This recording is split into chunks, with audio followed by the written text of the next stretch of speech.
prizes and stuff.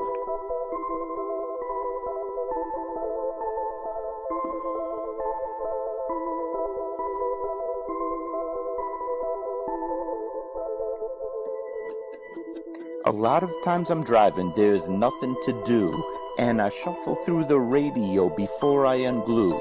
There's a lot of red on ways, it's traffic, I'm screwed, and I'm wired a bit different than a regular dude.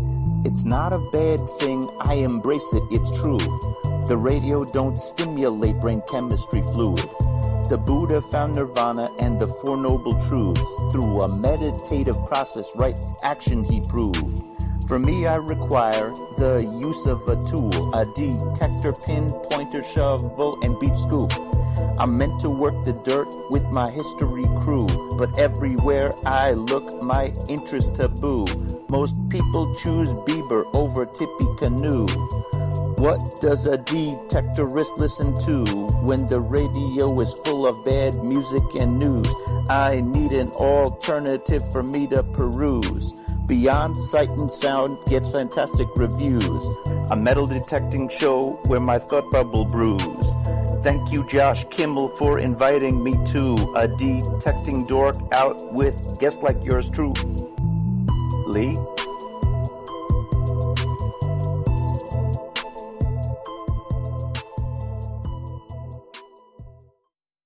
Are you looking for a high-quality beach and sand scoop?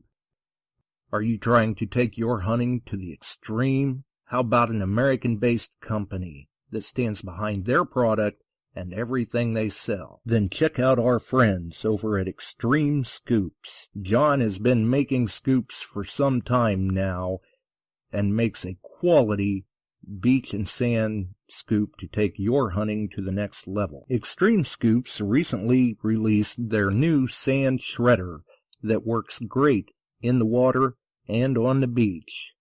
And if you're a new Equinox user, you may want to check out his Surfmaster X3 that can trap those small targets you new Equinox users are finding out there.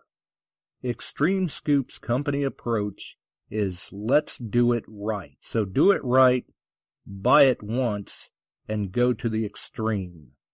XTREMEScoops.com. That's XTREME scoops.com.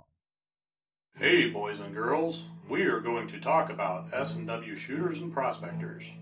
What is S&W shooters and prospectors?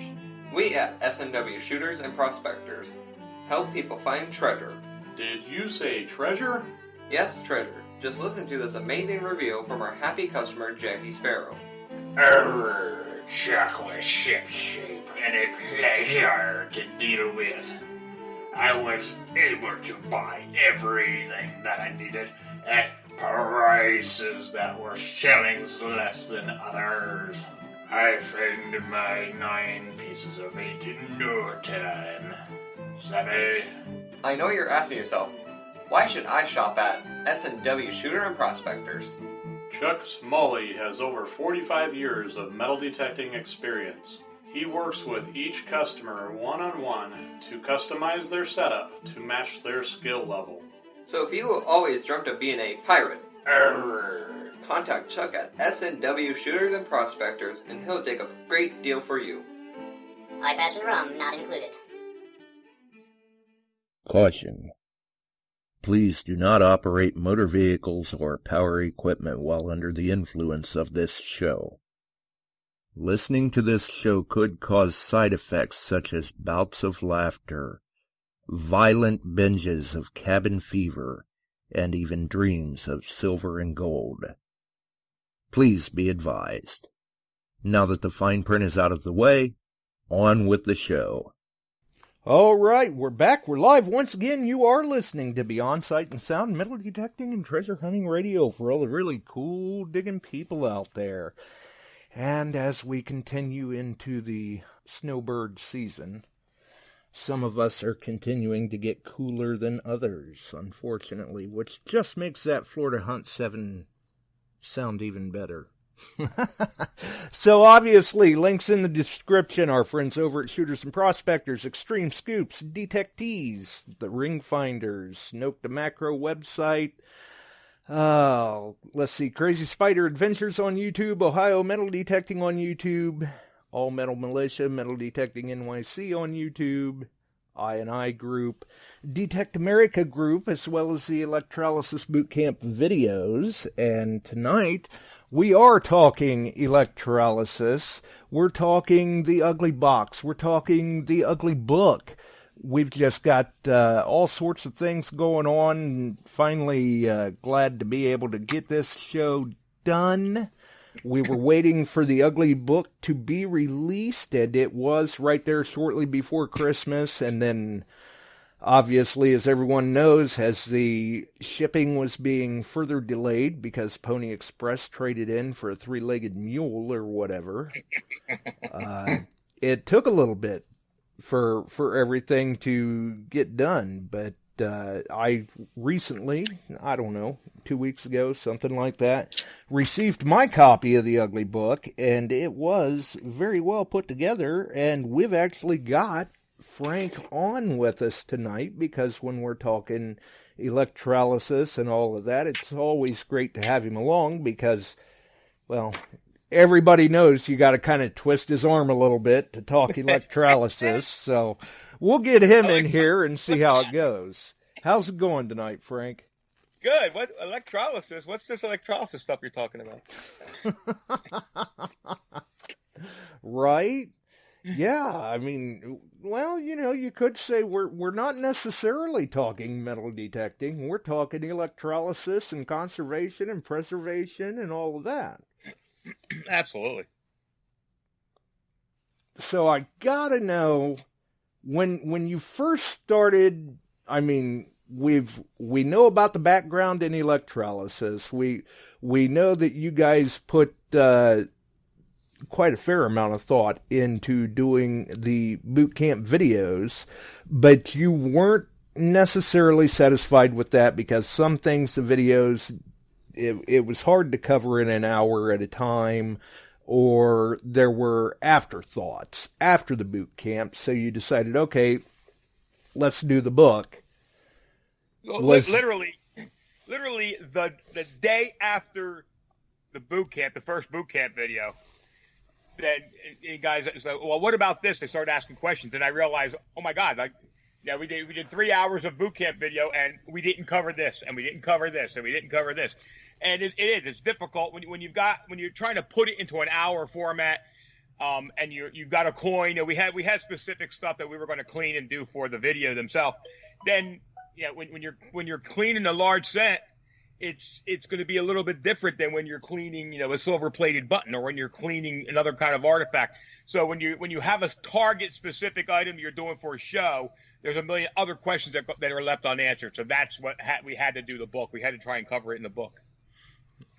Right, yeah. I mean, you can try to prepare as much as possible for like the live video, because these were done in real time. But even with all the preparation, some of these items, they're case-by-case scenarios, and there's no way that you can cover it all in 3 hours. I mean, and we see from previous episodes here and episodes on DA Live that even with the book, necessarily not everything is covered. You still spend a couple of hours each morning answering questions. Absolutely. There's still stuff that'll pop up, and we joke like, oh, we're going to have to do an addendum to the book. And then as every day goes by, I'm thinking, you know what? We might have to do an addendum. We might have to. And stuff pops up, and that's how it should be. Because listen, this is a learning process. I've been messing with electrolysis for almost 30 years, and it's still a learning adventure for me. Because every time I run across an artifact or something that I haven't cooked before, then you know what, you learn more about that. We just spent. We're still in the middle of spending months and months working on a handful of ancients, a handful of Judean coins that I started off treating them like I was treating, 300-year-old cobs or even a Roman. And what we've learned with the help of my buddy up in Canada, Tom Davis, what we've learned is that there's actually a whole new set of rules to this particular type of coin. And if you follow them, maybe they're coming out great. But if you don't, you're banging your head against the wall. So we're actually writing for the guy who gave them to us, the guy who's the broker of these coins. We're actually writing like a protocol specifically for these coins, and it's just something we never ran into in 30 years. That's kind of odd because, I mean, you've over the duration of 30 years, you've done a lot of items. And I've done Romans. I've done plenty of Romans. And the thing I like about Romans, it's one of the greatest coins that you want to do a test on or show somebody because, it's almost 2,000 years old and it comes out beautiful. But this particular coin from this particular area of the world, it was made different. What a lot of people don't realize is a ton of these things were counterfeited 2,000 years ago, and they weren't ever called counterfeits. They weren't pulled from circulation because they were such small coins, such small denomination. Nobody really cared about whether or not it was fake or not. And now 2,000 years later, as we try to clean them, if you're not careful and you come across one of these 2,000-year-old counterfeits, you'll melt it. So that we had to come up with a completely different protocol to be careful. So, and we can tell as we go along, we can tell the ones that these guys 2,000 years ago dipped in, had a chunk of iron that they dipped in a little bit of bronze, or was a solid bronze strike. So it's very, very interesting, real learning process going on for something we just happened never to encounter before. Yeah, absolutely. I would say so. And that's got to be a little bit, especially when you're dealing with coins of that age, although they were in such mass quantity, that's got to be a little bit nerve-wracking going into it first. Yeah, you know what? And it was, and we did several that just weren't coming out the way we liked them, and then we started changing up our protocol. I preach no more than 24 hours in olive oil. I preach the low voltage, and the fact is that we wound up soaking these things for like 2 weeks in olive oil, and some of these old coins, I went into them with like heavy voltage right away, and boom, all of a sudden they're coming out beautiful, and we kind of know how to do it, but I can't sit there and with any kind of education tell you why it's happening yet. I still have to pick that apart. But it's like I said, it's a very unique protocol for a very unique coin. Wow. And maybe we should throw a disclaimer in there with having it in olive oil for 2 weeks. That's not what you advocate in the book. This is this is a different case. And again, as we pick this apart, that may not be what's having the effect. So we're not sure yet. But this, like I said, no, I wouldn't recommend any protocol on this particular type of coin until after I really wrap my head around why we're getting them clean now. What the we're going to have to try it without the olive oil. We're going to have to try it with a lower voltage. We're going to have to try a bunch of different stuff till we finally figure out why this one coin is coming out good. Not following all the rules. Right, exactly. What is that magic formula? Yep. Well, from the time then that you decided that, hey, we're going to have to do the book, how long did it take to actually, because you were juggling this while you were building Ugly Boxes. Yeah, how long did it actually take to put it together and get it off to print and revise? Depends on who you ask, because if you ask Ronnie DeGhetto, it took about 4 years. If you ask me, it took about 3 months. It seemed a lot longer than it really was. It took about 3 months.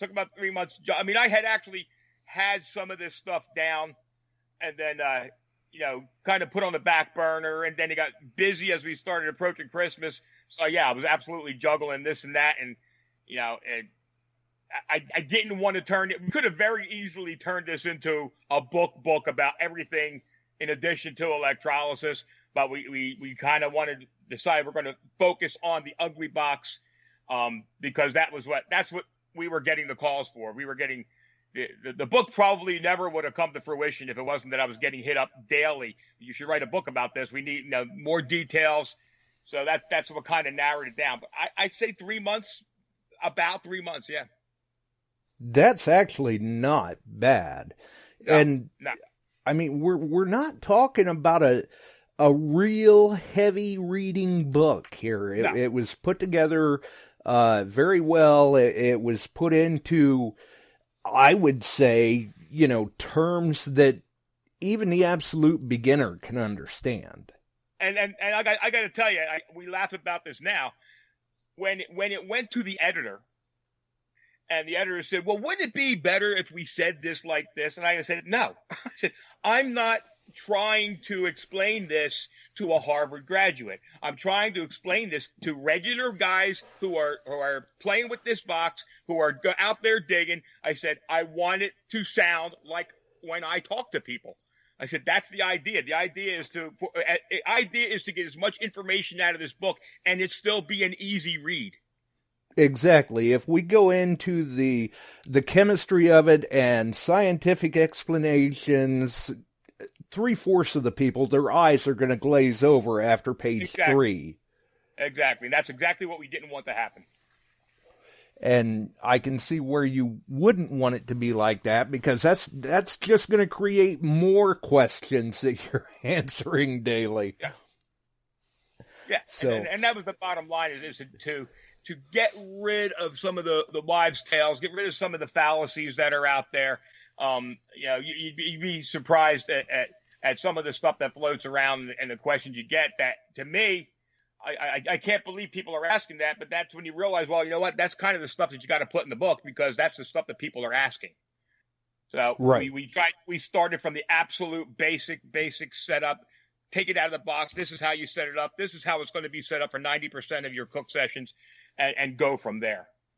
Right, but then it's even got information in there for the more advanced users, or people Sure. who want to get more advanced with it, with the plating and things of that nature. And I had even mentioned on a couple of episodes that I especially like the inclusion, I guess you could say, of debunking of the myths and folklore and whatnot. Right. Everybody. One question everybody asked me, guys who were into it, asked me, goes, "Okay, so you use distilled water or purified water?" Like, no, don't. You use tap water. The more pure your water is, the worse it's going to be for your box. And I get it. I get where these questions come from, because that's the same stuff that I asked 30 years ago. Well, why don't we go with real pure water? Because the water is, only thing the water does is conduct electricity across your tank, and pure water doesn't conduct electricity. So so the best thing you can use is go to the beach and get a scoop of salt water out of the ocean. But in lieu of that, don't use purified water. Right, yeah. Some of us can't just run right down to the shore and, exactly. Grab brine solution. So that works out better that way. And it does. It explains it very well for people. And like I've been saying, even if they don't have an ugly box, it's still a good resource to have on the shelf or in with their electrolysis gear if they've built their own or whatever the case may be. Just make sure they're doing it properly. But it really excels when you've got the ugly box. Obviously, this is intended to go with it. For the box, but everything in that book that, away from the ugly box, anything that pertains to your voltages, anything that pertains to your catalyst metals, anything that pertains to anything other than having an ugly box is applicable to electrolysis in general. The voltage that's required to be successful with a copper coin isn't only the voltage in the ugly box. It's a voltage you should use when you're using electrolysis on delicate coins or artifacts, no matter what your system is. Right. And at least it shows them the explains to them and shows them, due to the pictures in the book as well. But it at least shows them the proper technique. Yeah, exactly. And it's doing it properly, doing it so that you're successful at it, and doing it safely. Right.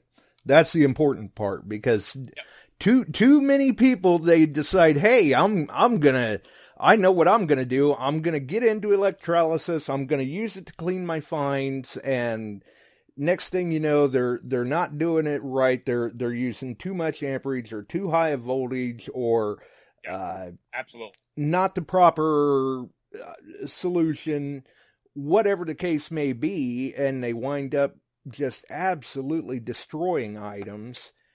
That's the thing. The ugly box is nothing more than a tool to make the process easier and more effective.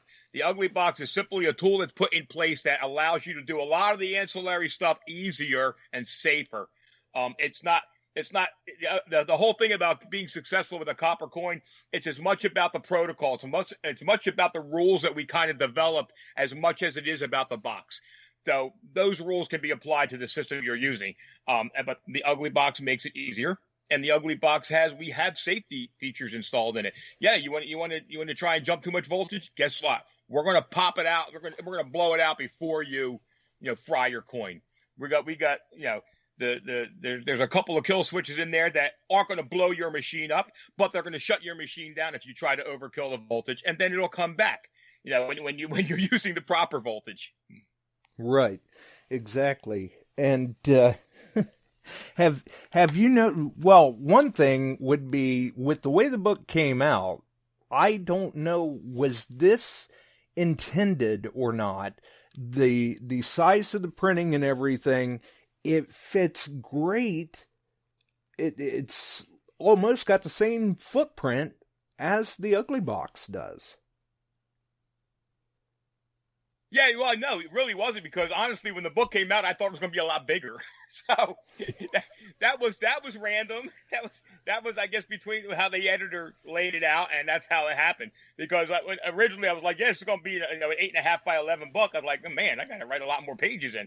And then when it came out, this was the size, and I said, this is perfect. This is perfect. This is not going to take up too much space on your shelf. You're going to be able to fit it in the box with your ugly box and keep it close at hand. Right. I know that we've talked before that Chuck, he a lot of times he'll package like a bundle pack for people that are wanting the ugly box. So it's got the box, the reboot, and all of that, and the book just fits in that shipping package wonderfully. Right. Absolutely, it does. It fits great nicely inside the ugly box. Yeah, absolutely. And at that point, I mean, because we're not talking a book that's going to break the bank. It's very, very affordably priced. And at that point, I mean, why not purchase the book? Then you don't have to worry about Ronnie not including instructions or anything. Yeah, we wanted to keep the price down. We didn't want this wasn't a book. I expected to make the New York Times top selling book list, but we wanted it to not break the bank. It's extraordinarily helpful for guys using the ugly box. So yeah, we didn't want you to have to go broke on the book besides buying the ugly box.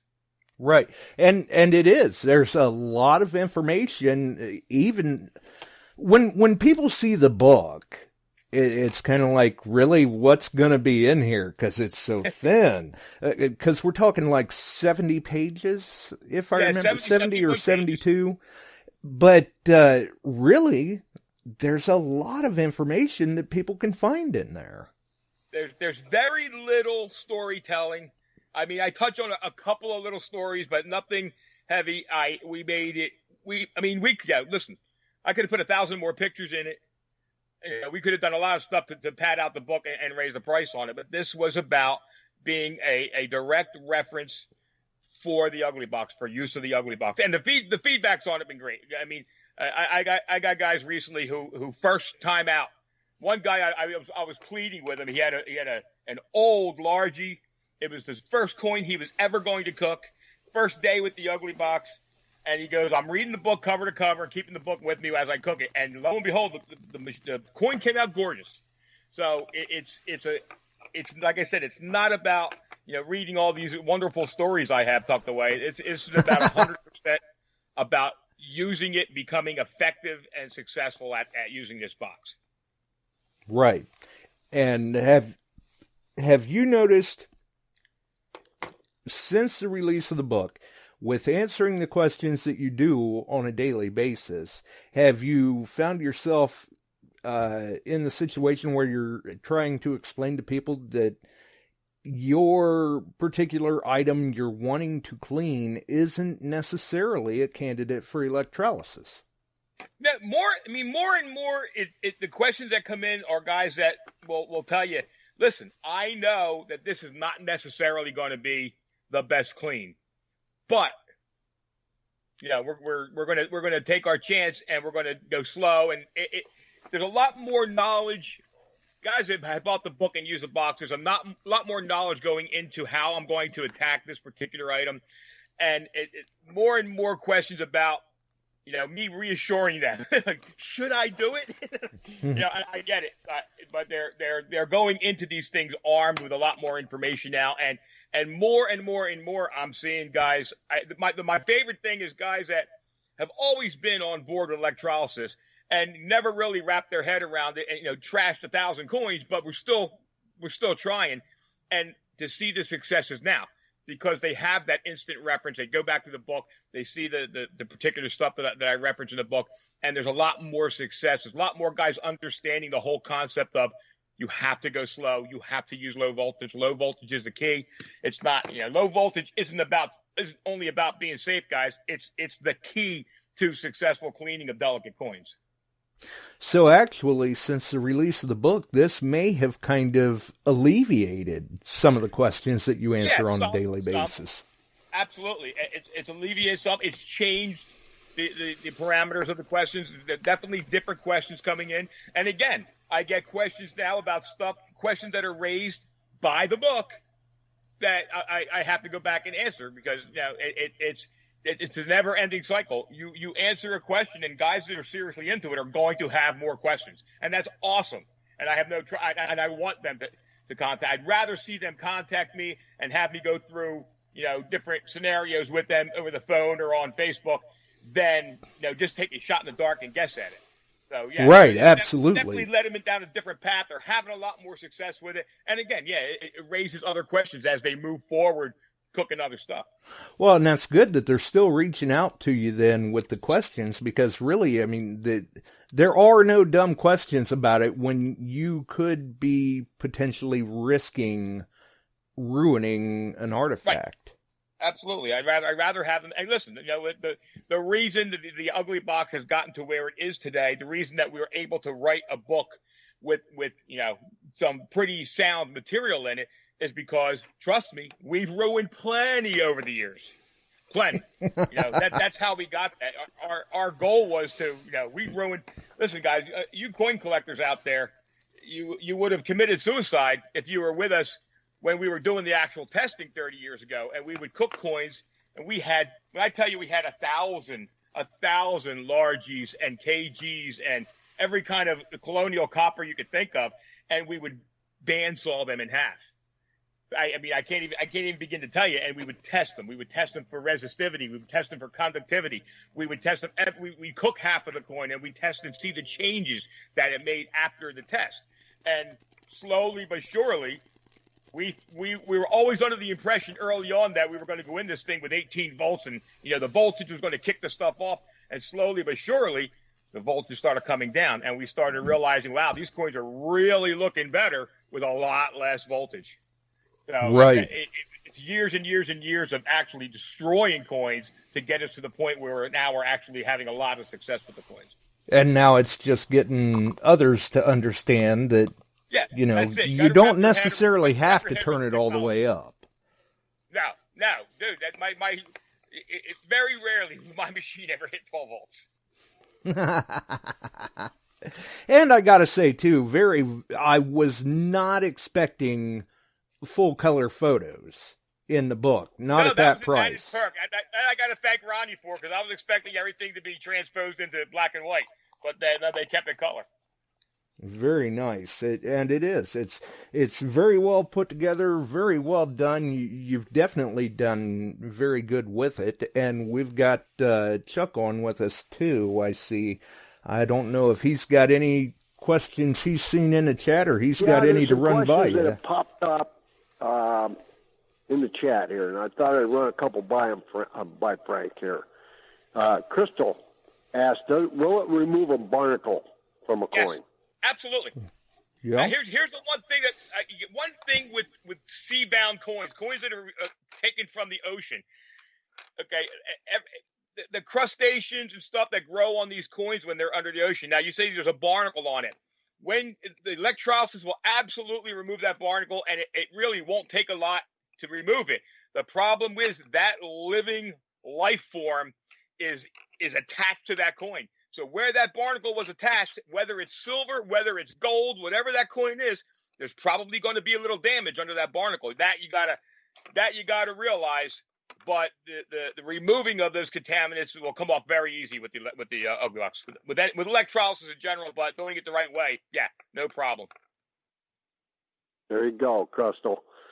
She evidently, I think she was in Florida, so she's finding some coins that are, have that on it. So yeah, absolutely. And then Seth, does the time to cook depend on size, metal, or amount of corrosion? Isn't that a little bit of everything there, Frank? Yeah, absolutely. The answer is yes.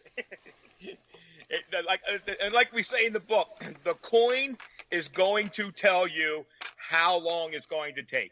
The coin will tell you how many times you've got to take it out and hit it with the thunder. The coin will tell you if you have to hit it with the thrasher. As the coin changes, you'll see. Sometimes you'll take it out, you'll hit a light shot with a thrasher on corroded coins. You'll put it back in, and you'll see the electrolysis become 100 times more effective. That's telling you where to go. And it's definitely up to the coin. Sure, the bigger the coin, the longer it's going to take for electricity to saturate that coin. The more corrosion, the longer it's going to take to cut through that, so you're getting to the core of the coin. All that's going to come into effect. It's not a fast process most of the time, and it shouldn't be, because slower is definitely better. Very good, very good. Thank you for the get people popping up questions as they come up. I'll try and shoot them out at you, sure. And you can answer that. So, and yeah, your book with the color photos. Hey, pictures are a good thing. Yeah, absolutely.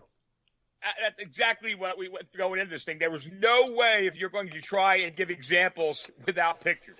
So, and then we did, and the coins cooked in the book, the coins that are in that book were, in other words, this book was written while cooking these coins in real time. Just like that we do on the show, we cook them live on the show.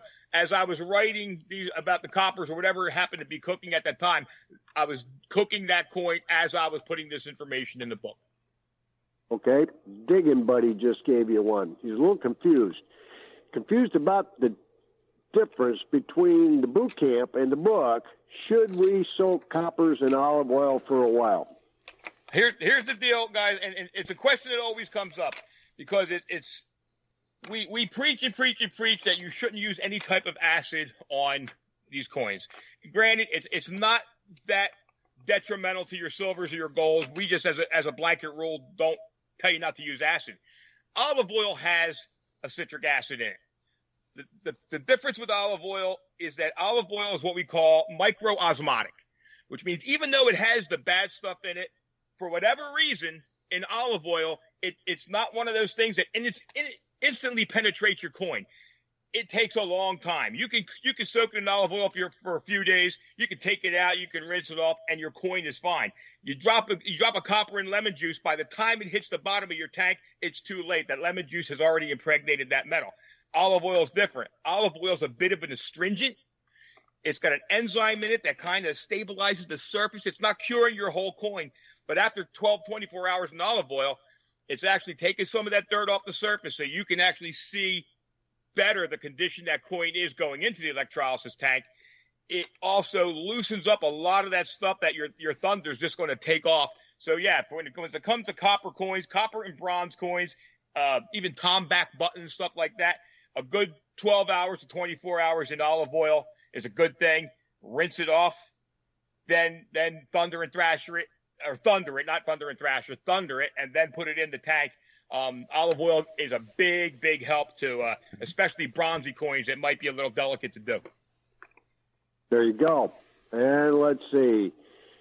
Another one's come up here, and I know the answer to this, but I'm going to let you cover it. Does the book cover using the thrasher with the box? Yes, absolutely. Absolutely. The thrasher is the Thrasher is a little aggressive, guys. I got to tell you, I personally reserve the Thrasher for those coins that are corroded, coins that have a lot of dead metal on the surface. When you pull a corroded coin out, I got a lot of guys that contact me, say, I got this coin, it's in electrolysis off and on for 3 days. He goes, I'm not getting any bubbles. I'm not getting good readings on the numbers. That corrosion, that stuff that builds up on the surface of that coin is dead metal. It is magnetite. It is not magnetic. It does not conduct electricity. And if it's covering your coin enough, you'll never get that. You'll never get that electricity into the core of that coin.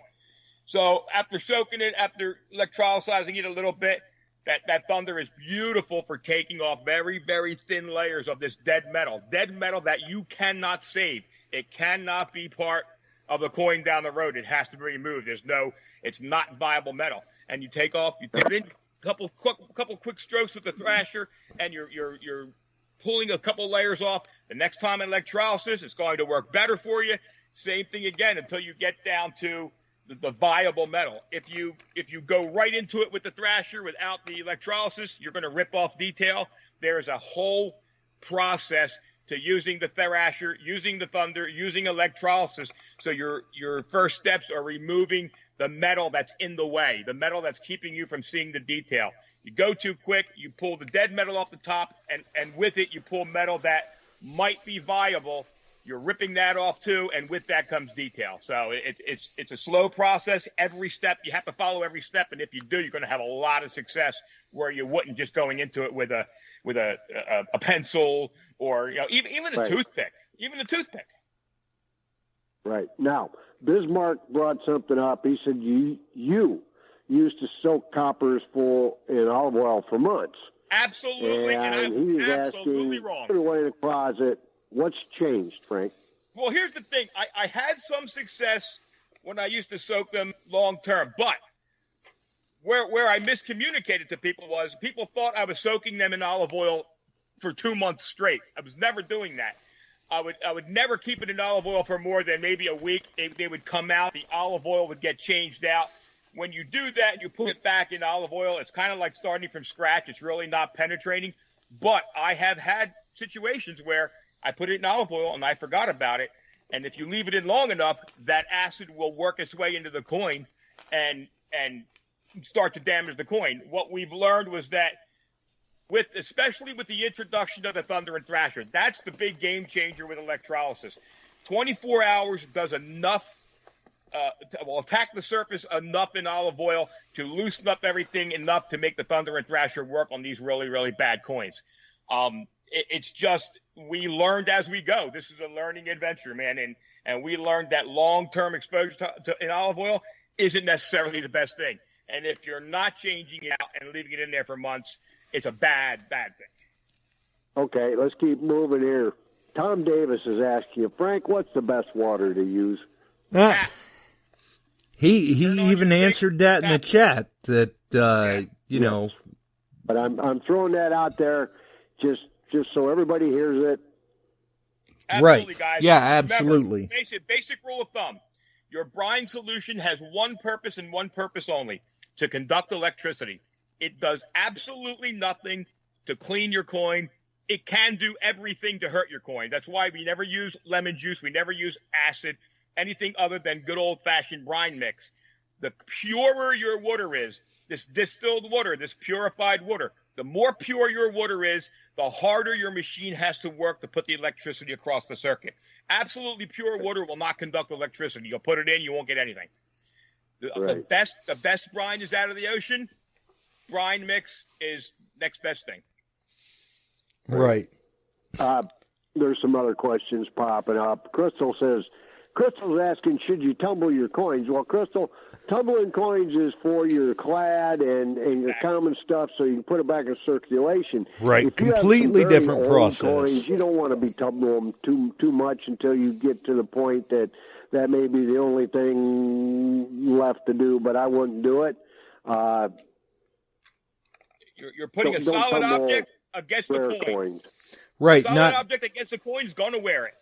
Not to mention the fact that, yeah, exactly like Frank said, that basically in a nutshell, it's an aggressive means to clean your coins. Listen, you get a beautiful old large cent with some crust on top, and you tumble it. It's the same thing as if you took that large cent and you took a big old wire brush to the surface. You're using friction and a solid mass to basically rip off surface metal. Right. Same You're reason removing you don't use material. Acid your coins by eating up surface metal. Yep. And Michael's answering some questions in the chat for you there too, Michael Boyles. So aluminum tokens and things and different stuff. So that's cool. And Kobe, I'll tell you what, I've done Indian head pennies with Frank's unit now. I'm getting better and more astute at it, and they're coming up great. And I actually did an 1871, and it came out beautiful. And I've got a 78 I'm going to do, and a 79. I hit a spot. I'm getting a lot of 1870s. That's that good era of Indians, and I was a little hesitant. The only thing I'll tell people about Indians are your fatties. Okay, when you get into those fatties, and off the top of my head, I forget the dates. If they're like 61, 63, something in there. Right. They are a copper nickel compound. Oh. They're a little bit softer, so treat them like a very delicate coin. You can still get them to come up beautiful. Your Flying Eagles, all of them that have that nickel in it. Treat them like a very, very delicate coin. They'll still come up nice. If you're aggressive with them at all, they can go south on you. Just those years that have that copper nickel mix. And I imagine that has a little bit to do with the fact that that's a nickel alloy. Yeah, listen, nickel is the sworn arch enemy of electrolysis. When it's the minority metal, you can still have a lot of success with coins that have it in. But if it goes too long, that what happens is as you cure the majority metal, the minority metal starts to become aggressive and starts to take over a little bit, and you can get discolorations. The nickel may want to separate from the copper, and it's like I said, go slow when you're dealing with fatties, nickel copper alloys. When you're doing fatties and that type of coin, just go slow, shorter cooks, and some of the best cooks I have are Flying Eagle sets. They're very they're very delicate coin, but if you are very careful with them and goes very slow with them, they come out gorgeous. Nickel will shine. Copper and nickel coins will shine beautiful. Just got to go slow with them. Right. This is not something, crank it up and walk away and leave it unattended and rebuild your motor or something like that. You got to keep an eye on it. Short cooks. Absolutely. And I see where I believe it was Ohio Relic I heard put in the chat for people to make sure if they're doing their own brine solution, we stress non-iodized salt. Yeah. Oh, yeah. Listen, guys, I know it's so easy to grab the table salt. It really, truly is. It's so easy to grab the table salt. And you know what? When you put it in, it's going to work like a champ. The problem is that the iodine in that table salt will impregnate that metal immediately. And down the road, you start to see these purple blotches form on that coin. Iodine has kind of works like a heavy metal. It's very aggressive. And once that happens, you cannot fix it. You can electrolyze it all you want. You'll never get rid of the damage that iodine will cause. Right. I got another question for you here from this Steve guy online here. Can I use my ugly box? Whatever you do, don't listen to Steve. Okay. We'll move on from that. No, you can't cook pizzas in the ugly box. Well, there goes some sales. Sure we'll eat a pizza, right? So, and I did have a question, though. I think, was it something about smoke and heat damage coins? And he had some old wheats that are smoke and heat damaged. Who asked that a little bit ago? Here's the thing with the smoke and heat damage. When you say we pulled silver coins that have come out of fires. And, as resilient as silver is, it does melt. And you pulled those dimes, and it looks like the face is melted a little bit. That you can't fix. Okay, the damage is the damage. But the smoke and heat that turns these things black, absolutely, you can fix that. You can absolutely fix that. On coppers, when you have that blackening from smoke damage, it's going to take a little longer because the heat will cause the copper to basically, for lack of a better term, turn black on the inside. So it's going to take a little bit longer to do it, but absolutely the smoke damage, the blackening that comes from the fire is no big deal. The melting that comes from a fire, you can't reverse. Right. The blackening that comes from the fire usually comes off fairly easily. Yeah, absolutely. And there's been a couple other questions asked. Can you use the ugly box on jewelry? That's been in the sand salt a long time. I think ask my wife. Michael took care of that. Then somebody asked about damaging the stones. Usually if you've got stones in it, that's pretty decent. No. That was Paul that asked one. All right, and it doesn't. No, No. That's the cool thing. Listen, I worked back when I was a cop. My part-time job was working in a jewelry store, and one thing about, I'm not even going to go with good stones. Good stones, you're really not going to damage at all with almost anything you do, except maybe extreme heat. But semi-precious stones, even very decent jewelry with non-real stones, non-organic stones in it, when you're in a jewelry store and you're soldering and you're heating them up, you run the risk of cracking them. Those stones do not conduct electricity. So it's almost like, Superman's suit, maybe, that the electrolysis go in and it hits everything on that coin except the stuff that it can't conduct electricity. So it basically goes right around those stones with no effect on them. If it can't conduct electricity, it's like electrolysis isn't even there. So you have no worries about it. Okay. And Mark? I would like to see the live video of that. What you just asked, Steve. Right. Oh. Right. Yeah. Well, and like I've told people too, electrocution into that. Like I've told people too, usually I've got an ultrasonic cleaner around, have had for quite some time, but I do too. with having the ugly box, you don't even need it. You've got everything right there in one unit. That's the other thing. That's one of the things that comes up a lot. Guys that there's a huge difference between the ultrasonic cleaners that you buy at Harbor Freight or wherever, and the component that we put in the Thunder. The difference is, an ultrasound unit will work at maybe 3,500 cycles per minute. The problem is that on an ultrasound unit that they use in the jewelry stores that you buy from Harbor Freight, it's a spinning motor that is making impact with the metal. So not so much a big deal on your newer jewelry, but if you're pulling an old piece of jewelry out of the ground and you're sticking it in a regular ultrasonic cleaner, it's that impact. Those are impact waves, and that's basically the same thing as taking that piece of jewelry and throwing it on the ground. It's an impact. That's the wave that's trying to get the dirt out of your jewelry. With the Thunder, it's shallow wave, and it's 20,000 shallow wave pulses per minute. And when it does it's not a deep penetrating thing. It's not penetrating to the core of any coin. It loves to go in every nook and cranny, line of sight. If the piece of dirt can get in there, these can get in there, and it's very, very mild on jewelry. It's why it's awesome for this really old jewelry that you don't want to lose the stones. You don't want a cracked frame of a piece of jewelry to crack any further. You're getting 10 times the cleaning power with the Thunder, with none of the impact waves that could possibly damage it. Right, and that's what I was going to say, was people that have used just your traditional ultrasonic units, somewhere along the way, they've probably wound up knocking a stone loose in a setting. Exactly. And you don't have that with the ugly box.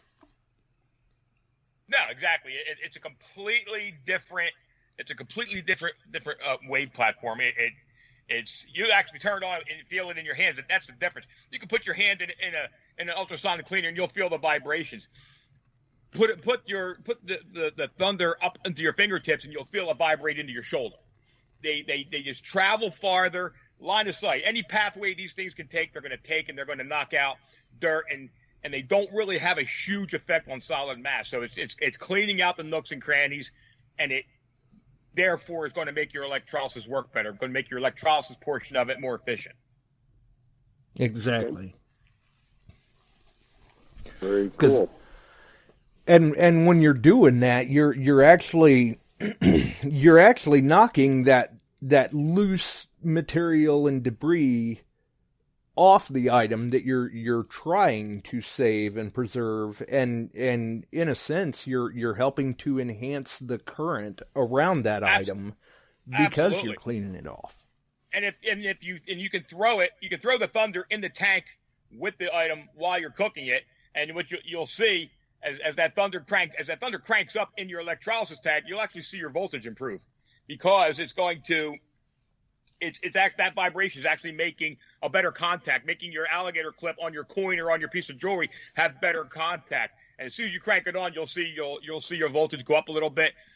It's the thunder. If I had to pick anything, the thunder is probably the biggest advancement that we've had in the conservation end of this thing. I just built one. It's 80,000 pulses per minute. It's about a 3-foot pole. And it's 100% self-contained, 100% waterproof.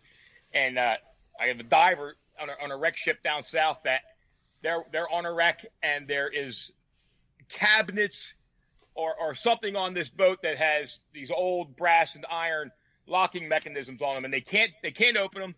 They can't damage anything. They don't want anything damaged. So they're actually taking this super thunder, and they're putting it right against these locks, and it's loosening up everything in this lock so that they can open it. They've actually opened up 3 of these things, just sticking this thing to it, and the hinges are coming loose so they can actually swing these things. It's 80,000 pulse. I mean, it's a heavy duty unit, but it's waterproof, and they've had it down at 100 feet. It hasn't leaked, so that's a good thing.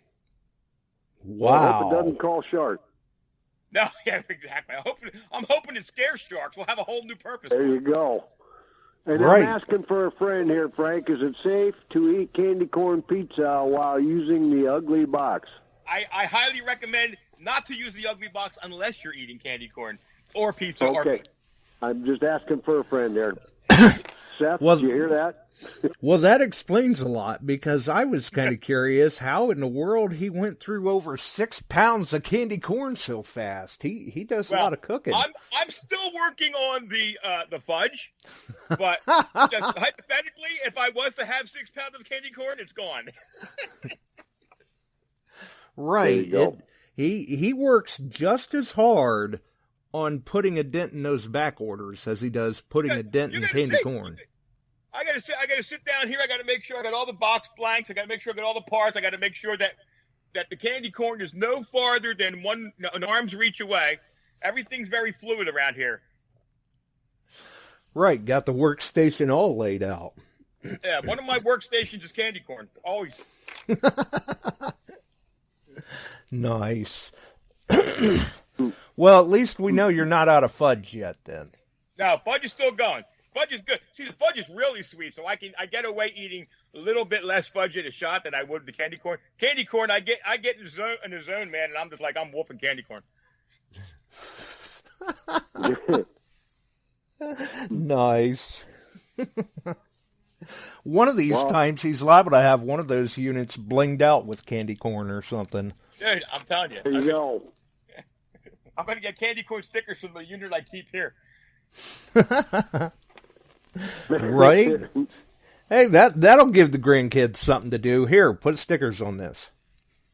Absolutely. But the nice thing about this unit, and what I'm finding, using it and digging out stuff that I've literally found years back that I basically set aside someday, and I'd use non-invasive measure, using glue, peel the glue off, freeze-thaw method, sonic. Some of these were beyond that, and I'm actually finding a few of them that are coming up nice enough. I am revealing dates. I'm seeing better detail. I mean, they're basically in the shape they were in. They're worthless, but now you at least bring them up. There may be a value to them. Sure, just by identifying them.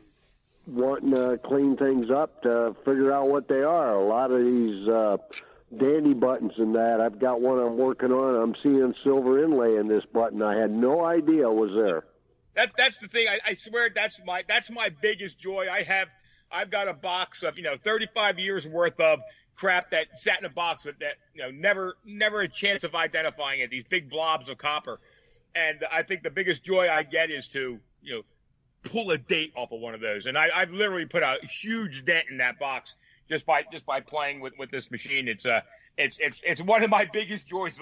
I did one live on the show. I had a cob. We knew it was a cob by the shape, and we had pulled it out with a bunch of cobs. But when we cleaned it on the show, it turned out to be the oldest cob I had. It was 1565 or something like that. Wow. Oh, let's put it this way. It was 1565, and it was counterstamp 1663. So it was old, but it wasn't old from the time that they had played with the last time. And that was part of the 306 coin cache we pulled out of Louisiana. Very cool. Very cool. Wow. That's phenomenal when you're talking about an American-made find. And I'm filming it through a video like, wait a minute, this is the oldest coin I have. There you go. And Michael, I'm looking forward to seeing the pictures of your coppers. Yeah, let me say this, buddy. Chuck. Let me say this, Chuck. Mike has done some amazing coppers, some amazing largies, and they were supposed to be in the book. And I apologize to Mike because somewhere from leaving here to being edited and being printed, it didn't get put in the book. So I apologize to Mike for that because his before and afters on his largies were amazing. Not his largies, his Indians. Yeah, he's done a very good job with the items that he's cleaned, and he's obviously, as people can see in the chat, he's become quite fluent with electrolysis. Yes, he's what we call a box. Yeah, he's answering a lot of questions for us. Mike's a box spurt. Well, he's certainly had plenty of practice with it. Yes. Steve's a box spurt too, but it's pizza boxes. So I don't know. There's always that. Yeah, different box. There you go. Got to have the pizza. Steve's got to have his pizza. Right, yeah. I got to be good. I got to drive like 1,000 hours with him to Florida and back. Well, yeah, I heard that. Now, speaking of Florida, is Ronnie still planning on flying down and riding back? I think the plans have changed to Ronnie flying down and flying back. And now, as fate would have it, me and Steve, I think we may have an alternate route home. We may go digging somewhere along the way, and so I think Ronnie's joy of riding 17 hours with me and Steve in the truck has got changed. Actually, I think Ronnie's like spending a week down there. So. Oh wow! Yeah, nice. We got a couple plans there after the hunt, so yeah, that's what you maybe we'll get something done. Ah, very nice. And I guess for those who haven't gotten the Ugly Book yet, they can always get that through Chuck or Ronnie, or I'm sure Ronnie's shipping them out to other dealers as well. Oh, they're out there, and I've got more coming in. I was down to just one or two copies, and they were promised on some of the equipment to go out, but as it trickles in, I'm just putting them back together. I got people wanting them. I'm expecting 5 units in, and I talked with Frank. All the rest of the stuff will be coming in the next 10 to 14 days, so that'll be cool, and we'll take care of you, but I'll have a couple extra units. If anybody's looking, we'll get them out to you. Yeah, we are definitely upping production at this point, and then as we move forward, I'm getting a little bit of help with the assembly of some of the components. And so we're gonna speed up production big time. And it looks like you already have been. I mean, you're really knocking away on that back order list. The biggest hassle, especially during Christmas and COVID, was the fact that some of the places I buy parts from. They're paying the butt where, you can only buy 100. Well, I need 500. So, then with shipping the way it was, I find myself, exhausting all my parts. And then I'm sitting there, like a jadrul, as we say in Italy, not doing anything. So luckily that seems to be clearing up. We're making arrangements now for the next round that we're not going to have that issue with parts, and somebody else helping me out with assembly of some of the ancillary stuff, so I don't have to spend time doing that. We should be blasting them out of here. We're doing like I said, the last 2 batches within a week has been 20 a shot, So a couple more of those, we're going to be pretty close to be caught up on the back orders.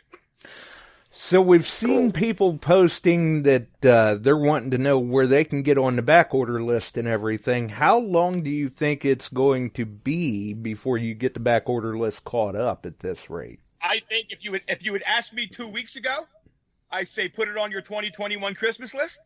But as it stands right now, I think we're looking at about 2 weeks, maybe a shade longer. But at the rate we're blasting them out right now, we're gonna be through that list pretty fast. Wow! And then I when you did get a question, Josh. I got a question that came in. I promised the guy I was going to answer it for him. Okay. They wanted details about my pet project that's only been a pet for 2 years now. The second sight light. The second sight, yes. I've been interested in that myself. So guys, on your coins, as you're cooking your coins, as you pull coins out of the ground, as you find them in Coinstar, these old coins that are called out that you really can't see anything on. Okay, what happens is when they stamp one of these coins, when one of these coins is hammered or minted, it comes down on it with a die, and the die, so different parts of that coin have different densities of metal. With the motto, the logo is either, if it's in repose, it's denser metal. If it's or if it's embossed, it's not as dense. So what the second sight light does is it allows you to hit the coin with a bunch of different frequencies of light. And even if you can't see anything with the naked eye, and many coins, when this thing hits the different density of metals, those metals will change color. They'll light up differently in different frequencies of light. And it's built. It's done. We have it. We have a prototype done. We use it. My son was playing with it. It's awesome. Depending on the coin, depending on the metal, is it work on 100% of the coins? No, nothing's going to work on 100%. But some of the coins that we could see dates on before we cleaned them, before we cooked them, was amazing. Here's the problem. The main component of this thing is a very, very specific LED. It's a 254 kilohertz LED. And before COVID, I could buy them by the hundreds. It happens to be an LED that kills germs. So since COVID, I can't touch them. I can't get them anyplace. If you order them, you're on a year waiting list at best, and they're 10 times the price they were a year ago. So the second sight light is just sitting in the wings waiting to be made for when I can actually buy this LED again. I cannot get this LED. And it's the key component. Right. It's literally the key component to this thing. Yeah, exactly. And that's just, that's the luck of the draw. I mean, you finally find what's working, and it just so happens to also fall into the same spectrum as antimicrobial, basically. We bought different LEDs on the spectrum at a different frequency, and some of them work okay. The difference is that with the LEDs available to me now, literally I'm getting a reaction on the coins at a rate of about 40 to 50% maybe. With the LED that I need, the one that we have built, we're getting a positive reaction to the coins to the tune of 80% or better. So it's night and day with the particular LED that we need. Right. And those are going, whenever they're able to be built, those are or will be kind of an accessory to the Ugly Box. Yes, they will plug in exactly where the Thunder and Thrasher plug in. You plug it in and turn it on. It'll plug in exactly like the Thunder and Thrasher. It'll work off the same voltage, the same spot. Just have to get the parts to build the damn thing. Right. At a price that's not through the roof. And that was the thing. It's not. It wasn't an expensive part. It was not an expensive part. You're talking about this really cool light that we were going to. It was probably going to be maybe $25 at the most. And now, if I was to buy through the only distributor I can get these things at, these lights would probably be about $115 a piece. It's just no longer cost effective. But we will. At some point in time, they'll break loose, and I'll be able to do them. Right. Yeah, it's just a waiting game. Yep. Bad timing. Which is unfortunate, but, what do you do? Exactly. And trust me, we have tried. Right. Well, the book itself, I would say, has been a smash. I mean, I've seen nothing but good reviews for it. Everybody seems to be looking through it, and like I've said before on the show, for those who don't like to read, there's plenty of pictures to look at too. And exactly. I've been seeing people posting up even photos of the book. As much as the book will attack some of the difficult things on some of these coins, it does in a way that simplifies the whole process for you. It teaches you that 90% of your setups are going to be done exactly the same way. It kind of lets you wrap your head around the process. So many people are intimidated by, and it definitely makes it easier for you to kind of grasp the concept of it and be more successful with it. Right. I mean, this is not rocket science we're talking about. And exactly. Many people, even if they are a little confused, even after watching the boot camp, if they're still a little confused after getting the book too, they shouldn't have any problems at all. No, that's the idea. Simplify it enough, be able to understand some of the stuff that we're talking about, and the book seems to, just from the people that have got it and have used it successfully, the book seems to be allowing people to understand what the process is better. And once you understand the process, then you'll really grasp when I tell you, the coin kind of dictates where you go. But the book, that's what the book was designed for, is to try and make you understand, make the whole process a little simpler to understand, and then maybe take some of that fear away of attacking, some of these older coins and you feeling confident you can do it safer. Right. And many times they find themselves pleasantly surprised, especially if they follow the protocols that are in the book. Absolutely.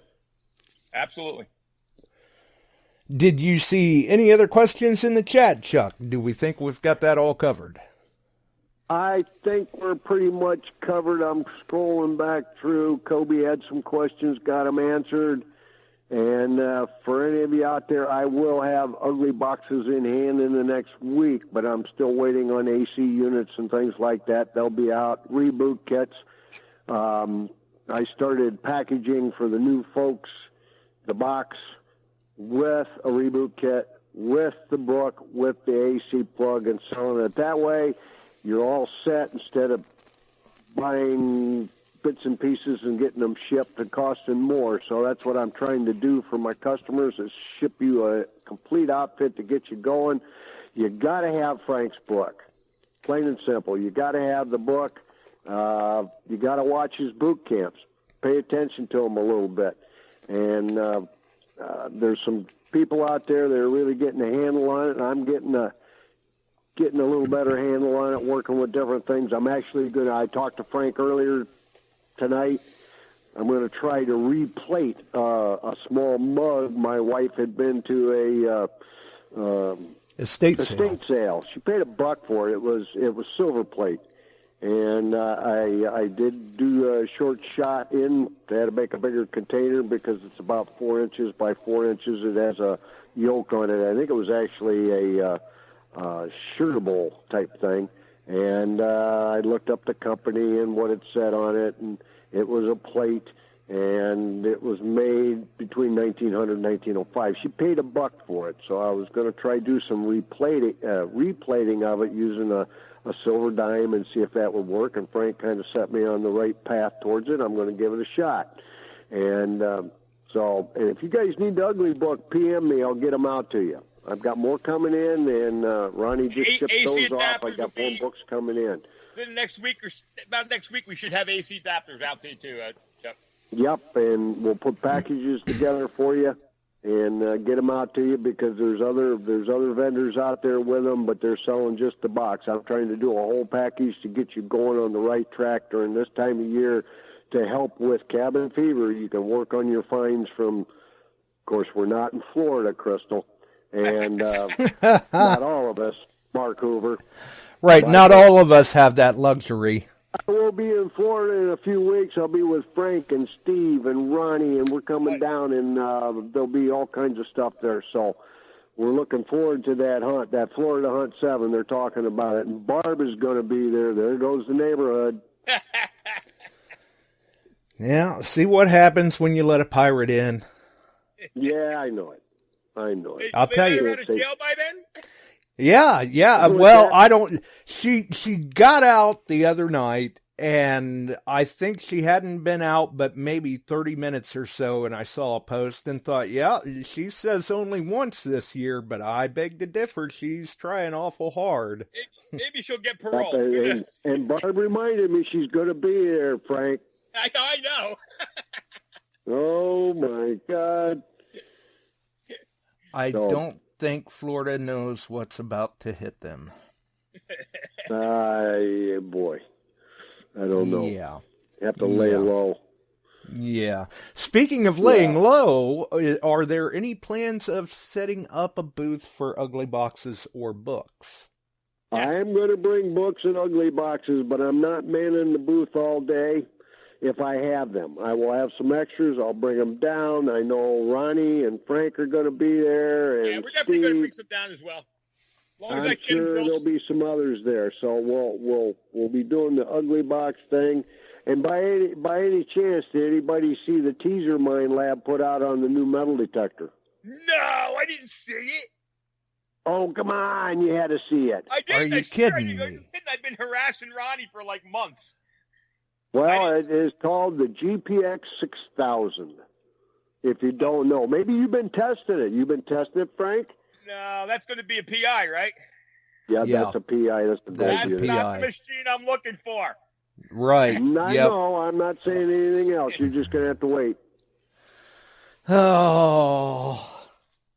But this is PI, and it's a lithium battery unit, and it's lightweight, and it's going to be quite the unit for the gold hunters out there. There's East Coast hunters. I got to side with Frank. That's not what I was hoping to hear, and the anticipation is just so stressful. Oh, listen, I'm a fan. I'm glad the gold nugget hunters are going to have a new tool, but it's just not what I'm waiting for. I know what you're waiting for. But anyway, I'm waiting for that one too. But my guy out in the West Coast that I'm partnered with, AIP Mining, we're pretty excited about this unit, and I'll be I'll bet that fits the bill just fine Ronnie's for him. going with me, so we'll be running that up there. You'll probably see some YouTube stuff. Beautiful. Nice. Yeah. And I imagine we'll try and get Frank out of there someday, and I'll take him out, and we'll go look for gold. I'll tell you what, when you pull up a 1-ounce gold nugget and you go back and you start digging wheat pennies, there is no equal. One of these days, I'm going to get out there. As soon as Ronnie unlocks my door and I can get out of this shop, I'm going to do that. Well, the now show we got to just keep the door locked and send pound after pound of candy corn to you. As long as there's candy corn, I don't have to go anywhere. I have everything I need. Well, I'll tell you, speaking of keeping the door locked, the show just got derailed. The pirates snuck in. Oh, I didn't think the phones worked during bad weather up there. I don't know. She must be, standing on one leg and sticking her tongue out the right way or something. She's holding the phone out between the bars of the jail. Right, yeah. Just grabbed a piece of wire there. She's going to get mad at us, and she'll be looking for war down there. She's pirate for war down at Florida Hunt 7. Now remember, y'all are staying at my hotel. I'm not.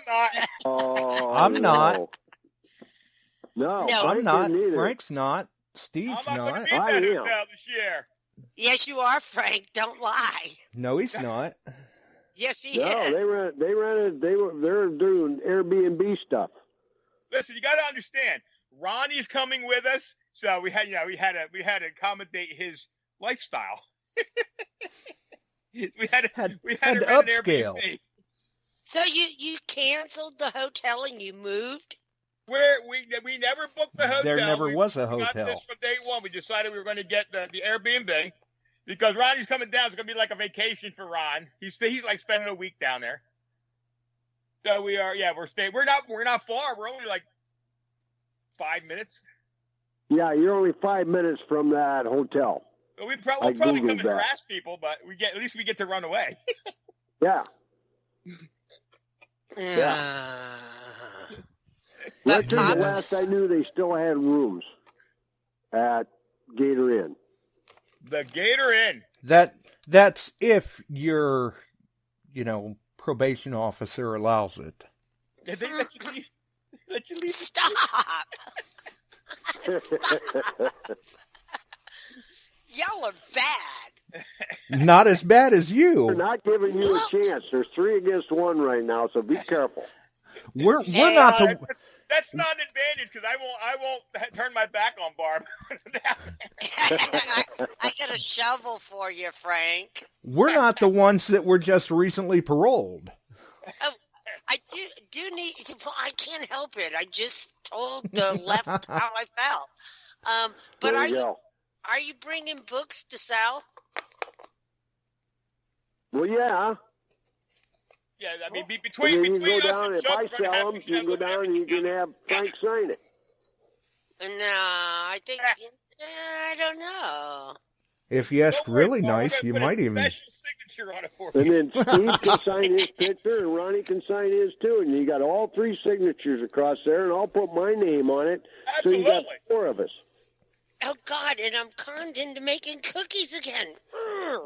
They'll bring about 60 dozen, and they better have caramel corn in them. No. Or candy corn on them. No. All I have to have is candy corn within reach. I can take a bite of cookies and a handful of candy corn. It all works out. Well, I'll have some good venison sausage there for you, Frank. Oh, you know what? I just got the venison jerky. Did you? Yeah. Fantastic. Nice. That's some good stuff. No, I said just a couple pieces because he said he didn't like venison. And I'll get you some more. I'll be bringing some down with me. Beautiful. They'll eat Michael's sausage bread and Barb's cookies. Yeah, I've got it made for the week. And I guess I need to get on it because I promised Greg I would do one of my resin pictures. I'm going to do a really nice one this year. Cool. And once I get it done, I'll post a pic on all over the place, and people can let me know how much to charge for raffle tickets. I have to go buy the tickets, and all the money we raise will go to Freedom Camp. Very good. Very good. You might want to buy a get-out-of-jail-free card when you get them tickets. I'll get 2. I think you're going to need more than that. I'm doing my best to get put back in jail, and I haven't yet. I've seen that. I've been trying. I'm trying. Every time I say FBS, I don't get put in jail. I just don't understand it. Well, and I'll tell you, you've started something with Facebook apparently, because the other night Tam even got warned about a comment she made. She didn't get put in jail, but she got warned. Yeah, well, somebody says, these people that watch ABC, NBC, and CBS, I can't stand it. Watch the real news. Go to YouTube. Watch some of the people I watch. And when you see things live and they're like, oh, that's so wrong, I just had to say my mind, and I got warned. I mean, they immediately said, we have censored your comment, and if you keep it up, and I posted again something worse, and they went, you're in jail. Well, that's the way it goes. That's the way it goes. Hey, Bub's back on Facebook, so if I get nailed for a month, I'm just going to log into his account, and I'll send you. And then he gets busted. Right, yeah, have some company in jail. I'll send you friend requests so you can see what I do on his page. Oh, good grief. All right. Well, I suppose we've actually kept Frank on here for quite a while, and I think Frank had even mentioned something about possibly surprising some listeners tonight. Oh, yeah. So, but here's the deal. You got to figure out how to give it away. Oh God, I'm gonna go because if blow it up again. If we're gonna do numbers, I gotta leave. So I'm headed to the chat. Love you. See you in Florida, Frank. Yeah, absolutely. Why are one eye open when you're in Florida with me, Barb? That's probably a good idea. It certainly wouldn't hurt. You and if you're using headphones, you may want to use a pair of rattlers or something. And I see they're already throwing numbers in the chat. Yeah. Good Lord. They're going hard. Yeah, but it's all for naught tonight because I didn't get the chance to check with Frank before the show. I'm assuming this is going to a U.S. listener. Yes, going to contiguous U.S. Okay, so you know what? I'll since I'm doing it, you can throw Canada in there too. I can't even follow this. The chat's just blown up. They're gonna get us kicked off a Spreaker. Oh, good grief! But they're having fun with it. Yelling stop. I don't know what he's got in plans. Right? Yeah, ain't no holding them back. But maybe what we'll do instead is we'll have Ohio Relic Hunter drop the call-in number into the chat and see if we can get a first-time caller. There you go. There you go. I like that. That does not have an ugly box already. Yeah, gotta go to someone who doesn't have an ugly box. Because these things are in high demand. There's the number, folks. ORH got it on there for you. Yeah, so we'll see if we can get a first-time caller here, and we've got one here. I do believe, yes, we do. Go ahead. Who do we have, caller? Chris, did I win? Chris? Well, what state are you located in? Minnesota. Wow. Well then, what should we have Chris do, Frank? Should we have Chris PM you or me? I don't know. Does Chris have candy corn? Yes, I do. Oh, yes, he does. Have Chris PM me because it's going to be about a week getting out. So, Chris, you got to PM me on Facebook at DA Frank Lopergolo. Send me your shipping info, and you're going to get the whole ugly box shop. Awesome. Thanks a lot. You got it, brother. What's the first thing you're going to try to clean with the ugly box? I have no idea yet. You have no idea yet, huh? Okay. Well, I'll tell you what. I think you just joined Beyond Sight and Sound group earlier today. Did. Okay, so then obviously you know who I am and you know how you can reach me. So while you're at it, when you get on Messenger to PM Frank your shipping information for your Ugly Box prize, go ahead and PM me your shipping information and shirt size, and we'll get a Beyond Sight and Sound shirt out to you too. Oh. Beautiful. Thanks a lot, Frank, guys. are you sending a book with that? Yeah, you know what? I happen to have a couple of spares, so I'll throw a book in with it. Okay. Wow, he's getting all set up. There you go. Like a grand package. Right, yeah, it definitely paid to tune in and call in. Yeah, definitely paid to tune in and call in then. And don't forget, when you PM me your shipping information, PM me your shirt size as well. Awesome, thank you. And thank you. I appreciate it. Not a problem. Congrats, man. All right, goodbye. See, I figured that'd kind of get them all confused. They're throwing numbers out in the chat and everything, and figured, well, Bill can throw a number out too. I'm writing the number down, Yes. the secret number down, going, how the hell am I going to watch this thing and get this number? Right, There yeah. you go. It kind of threw a curveball at them tonight, and I'll tell you what, they're good grief. I think while we had Chris on, I'll bet you we had another 15 people or so try to call in, but Yeah, Chris got it. you sure did. Big talk, guys. Not a problem. Thanks for listening. I guess it definitely paid for you to tune in and call in tonight. Yes, it did. Thanks for accepting me. Awesome. Oh, no problem, Chris. Congrats, man. That's cool. Yeah, Have a it good worked night. out well for him. You have a Good good night, night buddy. as well, sir. And I'm going to get out of here, let you guys go and wrap it up. And thanks for answering all the questions, Frank. And Anytime. good job. You make good product. Thank you. We're making them as fast as we can. That a boy. Absolutely. I know you are. All right. So have a good one, Josh. Thanks for putting up with me too. And Barb, you can't make enough cookies.